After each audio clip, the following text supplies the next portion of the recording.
Malaysia மக்களே, இந்த போர்டை பார்த்தோன்னா எந்த இடம் தெரியுதா? அப்படி தெரிஞ்சா கமெண்ட்ல சொல்லுங்க. இல்ல என்ன மாதிரி நீங்களும் யோசிக்கிறீங்க? யோசிங்க.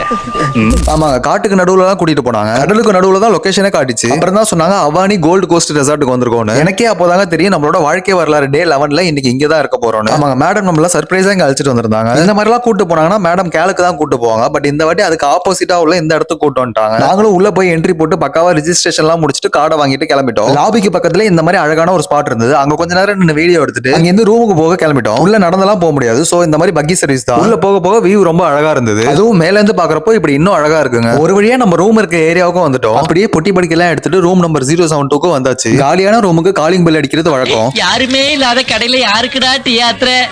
வழக்கம் போல ரூமுக்கு ஓப்பனிங் செரிமனி நானே பண்ணிட்டு கொஞ்ச நேரம் ரூம் எல்லாம் சுத்தி பார்த்துட்டு இருந்தேன். அப்பதான் பால்கனி ஓபன் பண்ணி பார்த்தா சர்ப்ரைஸ். ஆமாங்க, மேடம் நம்மளோட பர்த்டேக்காக இந்த மாதிரி சர்ப்ரைஸ் எல்லாம் அரேஞ்ச் பண்ணிருந்தாங்க. நானும் கொஞ்ச நேரம் அப்படியே ஷை ஆகி நின்னுட்டேன். ஆமாங்க, பால்கனி கார்னர்ல இந்த மாதிரி ஒரு செட்டப், அதுவும் இந்த மாதிரி பிளேஸ்ல இந்த மாதிரி மொமெண்ட்டுக்கு அப்புறம் தாங்க நான் ஒரு பெரிய சம்பவம் பண்ணேன். சாஃப்டான பெட்ல ஜம்ப் பண்றது வழக்கம். எல்லாமே செக் பண்ணேன். பட் என் கால் அடிபட்டு இருக்கதா மறந்துட்டேன். அவ்வளவுதாங்க, ஒரு 2 செகண்ட் உலகமே நின்றுச்சு. அந்த வலி எப்படி இருந்ததுன்னா, ஐயோ போச்சே.